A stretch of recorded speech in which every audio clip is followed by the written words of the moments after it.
Hello guys, good morning. তো আজকে চলো দিনটা শুরু করা যাক নতুন একটা সকাল নিয়ে। অনেকদিন পর তোমাদের সাথে একদম মর্নিং থেকে আমার রুটিন শেয়ার করব। আর আজকে বানাবো একটা হেলদি ব্রেকফাস্ট, বিকজ আজকে একজন বাড়িতে আছে আর সে নাকি এখন ডায়েট করবে। তো ভাবলাম ঠিক আছে, তো চলো হেলদি বানানো যাক ব্রেকফাস্টটা। আর এখন সে খাবে হচ্ছে প্যানকেক, আবার ওটসের উইদাউট ব্যানানা। তোমরা কে কে এই রেসিপিটা দেখতে চাও বা জানতে চাও আমাকে অবশ্যই কমেন্ট বক্সে জানিও, আমি তোমাদের সাথে শেয়ার করবো। তো চলো এখন খাওয়া দাওয়া করে নিই, তারপর কথা বলছি। খাওয়া দাওয়া করে একদম রেডি হয়ে গেছি আর আমি বেরিয়ে গেছি। তো বাড়ি থেকে বেরিয়েই দেখতে পাচ্ছ অন্য একজনের বাড়ির পাঁচিলের সামনে আমি ক্যামেরা ওপেন করেছি। ভাবতে পারছো বিড়ালটা কীভাবে শুয়ে আছে, ওটা দেখানোর জন্যই। তো চলো ফাইনালি এখন আমি ক্লাস স্টার্ট করব। তো ক্লাসে সবাই চলে এসছে, আফটার ক্লাস তোমাদের সাথে কথা বলছি। তোমরা মোটামুটি অনেকেই থাম্বনেল দেখে আশা করি বুঝতে পেরে গেছো যে ব্লগটা আজকে একটা জমজমাট হতে চলেছে। তো জমজমাট ব্লগ হতে গেলে তো জমজমাট একদম মানে মস্তি দরকার। তো এখন আমরা করব পিকনিক, আর সেই জন্য করতে চলে এসেছি বাজার। এখন পিকনিকের বাজার করতে কালকাচ্ছে আমাদের ছাদে পিকনিক, শীত পড়ে গেছে, মানে পিকনিক মেলা এইসবই এখন হবে। তো চলো বাজার শুরু করে দিয়েছি অলরেডি, তোমরা ক্লিপটা দেখে নিয়েছো। তো এখন এসে সবজি বাজারে আরও অনেক কিছু কেনার আছে, দেখতে থাকো। ক্যামেরা করে দেবে বলেই একজনকে ধরে আনা হয়েছিল, কিন্তু সে ক্যামেরা না করে কি যে করেছে আমি জানি না। ফাইনালি একদম এন্ড অফ দ্য ডে যখন আমরা চিকেন কিনছি তখন সে এখন ক্যামেরা অন করেছে। যাই হোক, এই আমার কপাল ভালো। তো আমাদের মোটামুটি সমস্ত বাজারই হয়ে গেছে। তো এখন আমরা স্টেশন থেকে মাংস নিয়ে বাড়ি যাব। তো কি কি রেসিপি হচ্ছে আর কি কি করছি সেগুলো জানতে গেলে কিন্তু আমাদের নেক্সট ব্লগটাও তোমাদের ফলো রাখতে হবে। তো চলো এখন ব্লগটা দেখতে থাকো। তোমাদের তো বললামই আজকে সকালবেলা একজন ব্রেকফাস্ট করেছে প্যানকেক, তাও আবার ওটসের উইদাউট ব্যানানা। দুপুরবেলা তো সে খেয়েছে ভাত, বাট রাত্রিবেলা তার আর হেলদি খাওয়ার কথা মনে পড়লো না। তাকে অনেকবার বলেছিলাম যে স্যুপ খাও, কিন্তু সেই স্যুপ খাবে না। তো ফাইনালি বাড়িতে একটা ছিল আজকে কফি, আর কফি ওই ঝোল ঝাল রোস্ট অনেক কিছু খেয়ে ফেলেছি, আর ভালো লাগছিল না। তো আজকে একটু ইউটিউব সার্চ করে পেয়ে গেলাম কফির এই ইন্টারেস্টিং একটা রেসিপি। তো আমি ভাবলাম যে কেন আমার বাড়িতে একবার ট্রাই করা যেতে পারে না। যদিও আমি প্রচণ্ড রিস্কে করেছি, আর কফির মধ্যে আমি যে যে জিনিসগুলো দিয়েছি সেগুলো তোমাদের সাথে একটু শেয়ার করে দিই। সেটা হচ্ছে এখানে আছে কফি, যেটা আমি গরম জলে বেশ কিছুক্ষণ রেখে দিয়েছিলাম, যেটা রেসিপিতে ছিল না দেওয়া, বাট আমি ভয়েতে দিয়েছি যাতে কফিটা এই স্মেলটা না পায়। আর দিয়েছি পেঁয়াজ, ধনে পাতা, তারপরে একটুখানি চিলি ফ্লেক্স, আর এটা আমি বাড়িতেই রেডি করে নিয়েছি, কাঁচা লঙ্কা, এই সমস্ত কিছু দিয়ে ভালো করে মিক্স করেছি। ও হ্যাঁ, চাট মশলা আর নুনও দিয়েছিলাম, আর সাথে হালকা একটু গোলমরিচ গুঁড়ো। তো সবটা দিয়ে ভালো করে মেখে নিয়েছি।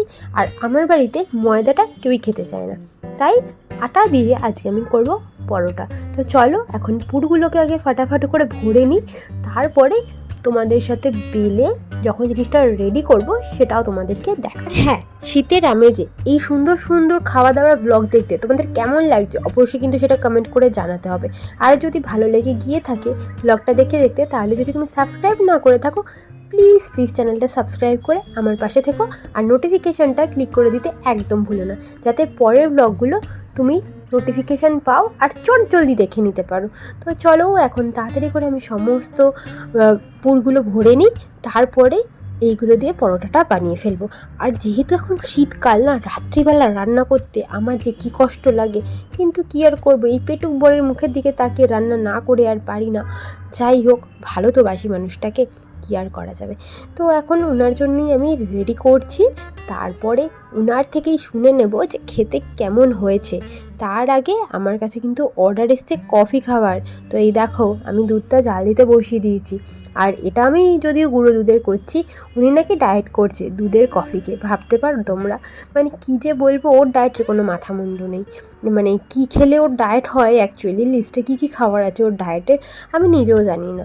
যাই হোক, যেহেতু অ্যালার্জি আছে সেই কারণে ময়দা, চিংড়ি মাছ, বেগুন এগুলো একটু কম খায়, কিন্তু আর বাকি কীভাবে ও ডায়েট করে সেটা সত্যিই আমি বুঝতে পারি না, কিন্তু ওনাকে ডায়েট করে। ওর ডায়েট করা মানে হচ্ছে গিয়ে বাইরের খাবারটা না খাওয়া, কিন্তু ঘরে ভাজা থেকে পোড়া থেকে মশলা থেকে তেল থেকে ঝাল থেকে ও সব খায় এবং সব খেতেও যায়।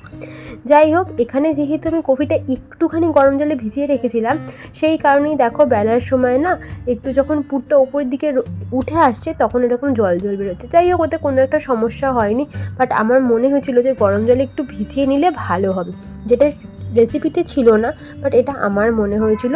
তোমরা কেউ এরকম কফির পরোটা বানিয়ে খেয়েছো কিনা আমাকে অবশ্যই জানিও, আর যদি খেয়েও থাকো তাহলে গরম জলে তোমরা ভিজিয়েছিলে কিনা বা বিনা গরম জলে ভিজিয়ে কেমন খেতে হয়েছে তোমরা প্লিজ আমাকে জানিও।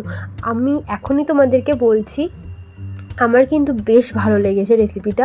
মানে আমি যখন বানিয়েছি তখন প্রচণ্ড রিক্সে বানিয়েছি, ভেবেছিলাম ওই কফির একটা মানে ভ্যাপড়া যেরকম গন্ধ বেরোয় সেই গন্ধটা হয়তো খাওয়ার সময় পাওয়া যাবে, কেউ হয়তো খেতেই পারবে না। অনেক রিস্ক নিয়ে আমি করেছিলাম, রেসিপিটা বানিয়েছিলাম আর কি। বাট যখন সবাই এবং আমি খেয়েছি তখন আমি তো মানে জাস্ট অবাক যে এত ভালো লাগে কফির পরোটা খেতে, এরকম আর কি ব্যাপারটা। তো যাই হোক, চলো এখন বাকি পরোটাগুলো তাড়াতাড়ি করে রেডি করে নিই। আর আমার মুখ থেকে তো শুনলে আর হবে না, অ্যাকচুয়ালি কেমন হয়েছে সেটা যে আমার বাড়িতে পেটুক মানুষ তার থেকে শুনলে সবচেয়ে বেশি ভালো লাগবে তোমাদের, হোপফুলি। তো চলো শুনে নেওয়া যাক তার থেকে।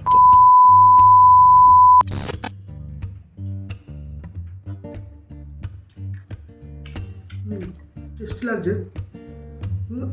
কিন্তু বুঝতে পারছি না কিসের। ভালো লাগবে, ভালো লাগছে, এই বাইকটা খাই। ভালো লাগছে। গুড। খাওয়া যাবে পরোটাটা? বলো তোমার কি মনে হচ্ছে? এটা এটা হচ্ছে ফুলকপি, আলুর না, এটা ফুলকপির, ধনেপাতা আছে, পেঁয়াজ আছে। কত কিছু বললাম না, কিসের পরোটা পরিষ্কার করে ফুলকপি গন্ধ শুকে কি তাও বলছে? বলেছে। মা কি তুমি কি বলছো? ফুলকপির বড়টা শিওর। তুমি বলছো আলু, পাশ কে ফেল। ফুলকপির সাথে লঙ্কা মেশানো হয়েছে, পেঁয়াজ মেশানো হয়েছে, ধনেপাতা মেশানো হয়েছে, তাই জন্য ফ্লেভারটা আসছে। শিওর? তুমি মা তুমি কি বলছো? আলু পরোটা শিওর? আমার আইডিয়া ভুল হতে পারে না, আমার বিশ্বাস। বিশ্বাস, কনফিডেন্স। আলু পরোটা, আলু পরোটা ফুলকপির পরোটা। আমি বলছি আলুর স্বাদ আলাদা। আলু পরোটা হলে না একটু একটু ফোলা ফোলা থাকে। আমি ঠিক বললাম, ফুলকপির পরোটা প্রতিটা পদে পদে আমি ঠিক বুঝলেন। তো ওরা খাচ্ছে, এই যে আমি নিয়ে বসে পড়েছি, এবার আমিও খাবো। ফাইনালি তোমরা রিভিউ পেয়ে গেলে, তো চলো দেখা হচ্ছে তোমার সাথে নতুন একটা ব্লগের সাথে। ততক্ষণের জন্য সকলে ভালো থেকো, সুস্থ থেকো, tata, bye bye, love you all.